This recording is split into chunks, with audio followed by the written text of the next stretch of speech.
Honourable Member Shri Asauddin Owaisi. Speaker sir, आपका बेहद शुक्रिया कि आपने मुझे आज बोलने का मौका दिया। सर, मैं अपनी बात का आगाज करने से पहले एक शेर पढ़ना चाहूंगा जिससे जम्मू कश्मीर की आवाम के उनके जज्बात और उनकी तकालीफ की अक्कासी इस ऐवान में हो सकेगी। शायर ने कहा कि आज वो कश्मीर है महकूम मजबूर और फकीर, कल जिसे अहले नजर कहते थे ईरान सगीर, सिनाए अफलाक से उठी है आहसोजनाक, मर्द हक होता है जब मरूब व सुल्तान व अमीर, कह रहा है दास्तान बयादारी आयाम की, कोह के दामन में वो गम खाने दे खाने पीर। और किसी और जगह पर एक शायर ने अच्छा कहा कि घात में सयाद पहलू में है खटकता तीर का, एक पहलू ये भी है कश्मीर की तस्वीर का। सर, मैं यहां पर ये बात साफ और वाज़े तौर पर कहना चाहूंगा कि एक आरटीआई के एप्लीकेशन में यह कहा गया जवाब में कि 30 साल में 1724 मिलिटेंट्स को हुकूमत और फौज ने, पुलिस ने उनको मारा, मिलिटेंट्स को, या उनकी मौत हुई, जिसमें से सिर्फ 89 कश्मीरी पंडित का कत्ल हुआ। और सर, हैरत की बात यह है कि कश्मीरी पंडित के ताल्लुक से बड़े गम और आंसू बहाए जाते हैं, मगर 30 साल में एक ही आदमी को कोर्ट ने उसको सजा दी, और विटनेस कौन था? कश्मीरी मुसलमान हरदनाथ वंचू के कत्ल के केस में। मैं सरकार से मुतालबा करता हूं कि एक आजादना कमीशन को फौरन बनाया जाए ताकि सच्चाई और हकीकत सामने आ जाए, दूध का दूध और पानी का पानी हो जाए। और हैरत अफसोस इस बात का है कि 1500 नॉन पंडित हिंदुओं का भी कत्ल हुआ मिलिटेंट्स की तरफ से, मगर उनके बारे में कोई आंसू नहीं बहाया जाता, उनके बारे में कोई पिक्चर नहीं बनती अपनी जेब गर्म करने के लिए। सर, दूसरी बात यह है कि जो बात यहां पर सरकार की तरफ से कही गई कि जो डिलिमिटेशन हुआ, असेंबली और पार्लिमानी हलकों की जो हदबंदी की गई, वो बड़ा ही साफ सुथरे तरीके से किया गया। कितना साफ सुथरा था देखिए सर, अनंतनाग को उन्होंने मिला दिया पूंछ और राजौरी से, इतना साफ सुथरा था कि साउथ कश्मीर एक ऐसा इलाका है जो कंप्लीट एथनिकली कश्मीरी है, वहां से आप उसको मिला दिए पूंछ और राजौरी में। अगर दिसंबर में इंतखाबात होंगे तो मुगल रोड तो बंद होगी, तो किसी को आना है तो डोडा, उधमपुर, जम्मू, पूंछ से उसको आना पड़ेगा। कितने डिस्ट्रिक्ट क्रॉस करेंगे? यह आपका साफ सुथरा मुजाहरा है।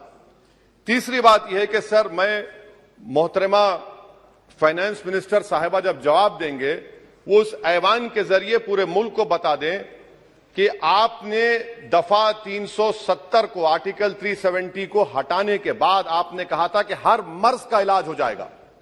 मर्ज का इलाज नहीं हुआ, मर्ज बढ़ गया। जो मर्ज नहीं था पहले, वो मर्ज बढ़ चुका है। मैं आपके जरिए से मोहतरमा फाइनेंस मिनिस्टर साहिबा से जानना चाहूंगा कि इस ऐवान पर आप रख दें कि कितना एक पैसा इन्वेस्ट हुआ नहीं हुआ। एमओयू की बात मत करिए, कागजात तो बहुत निकलेंगे, मगर एमओयू नहीं बल्कि एक पैसा कितना आपने इन्वेस्ट कश्मीर में करवाया। दूसरी बात यह है सर, एक तरफ सरकार बोलती है हम प्राइवेटाइज करेंगे पूरे मुल्क में, एलआईसी और सब चीज, मगर यहां पर हॉर्टिकल्चर को पब्लिक सेक्टर अंडरटेकिंग बना दिया गया। जो कश्मीरी अपना सेब बेचता था, आप उसको कह रहे हैं नहीं अब हम पीएसयू बना दिए। यह आपका साफ सुथरा और आपकी राह दिखाता है। पावर आपका बरकी का, आपने उसको सेंट्रल पीएसयू से जोड़ दिया। तीसरी बात यह सर, आपकी इकोनॉमिक पॉलिसी है क्या फिर कश्मीर के लिए? यहां पर एक पॉलिसी, वहां पर एक पॉलिसी, कौन सी कंटिन्यूएशन है? आप तो यहां पर एक अपना रहे हैं, वहां पर अलग लोग अपना रहे हैं, इसमें कोई इंटीग्रेशन नहीं है। सर, फार्मा ट्रेडर्स पर दावे हो गए, रेट पड़ गया। जो सप्लायर्स है उन पर रेट पड़ गया। टोल पोस्ट खत्म कर दिया आपने। 114 राइस मिल बंद करने के दहाने पर आ गए। इसका जवाब नहीं है सही है गलत है। अच्छा सर, फिर आप देखिए कि एक और बात मैं आपके गोशे गुजार करना चाह रहा हूं कि इकोनॉमिक डिपेंडेंस आप इतना कर दे रहे कश्मीरियों के ऊपर। यानी आप कल ये बताएंगे, मैं खत्म कर रहा हूं सर, कल आप ये बताएंगे कि नहीं नहीं हमने तो इतना पैसा दिया था। सर कि आप ये इकोनॉमिक पॉलिसी क्या है आपकी? और अनएम्प्लॉयमेंट कितना है सर कश्मीर में आज? अनएम्प्लॉयमेंट सर आज कश्मीर में 7.2% है।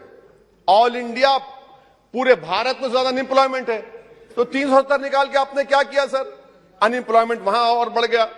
अच्छा सर, ये और एक बात आपसे कर रहा हूं, JKIDC सर, ये JKIDC ऐसा आपने एक शैतान को बना दिया आपने, वहां पर एक शैतान को क्रिएट कर दिया आपने JKIDC को। और जमीन किसी की भी ली जा सकती है, पुलिस साथ रहेगी और उसके फैसले को कोर्ट में चैलेंज नहीं किया जाएगा। ये जमहूरियत है ना, जमहूरियत में गलत फैसलों को कोर्ट में चैलेंज करेंगे, माने जमीन किसकी भी ले लेंगे, पुलिस का ऑफिसर साथ देंगे। तो इसीलिए सर हम ये कहना चाह रहे हैं कि हर एतबार से आपने वहां पर कोई गलत पॉलिसी की और अखलाकी तौर पर, आईनी तौर पर कन्वेंशन जो है, ये बजट को यहां नहीं डिबेट करना चाहिए। इस बजट को तो वहां के मुंतखब शुदा अवामी नुमाइंदों को बहस करनी चाहिए। यहां पार्लियामेंट में बैठकर हम एक जम्मू का, कश्मीर का कैसे बजट पास करेंगे? तो गैर अखलाकी बात है, कन्वेंशन के खिलाफ है और इसको बताता है कि आपका मंशा और मकसद क्या है, कि आप यहां पर कठपुतली की तरह कंट्रोल करना चाह रहे हैं। और क्या कश्मीर में मिलिटेंट्स एक्टिविटी नहीं, लोग नहीं मर रहे वहां पर, सिविलियन कैजुअलिटीज नहीं हो रही, बराबर हो रही है वहां पर। तो इसीलिए सर हम आपसे अपील कर रहे कि आप इन हालात को, खत्म कर रहा हूं सर, इन हालात को देखिए।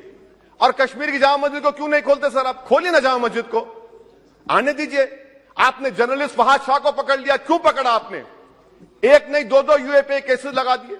आप बोलते हैं हम दिल और दिमाग को जीतना चाहते हैं। कहां दिल और दिमाग को जीत रहे हैं आप तो वहां पर अपने जोर और जबर की बुनियाद पर जमहूरी तरीके से जो आवाजें उठ रही उनको दबा रहे हैं आप। मैं इसकी मजम्मत करता हूं सर, और मैं इस बजट के खिलाफ अपने खड़ा हूं बोलने के लिए। आपका बेहद शुक्रिया।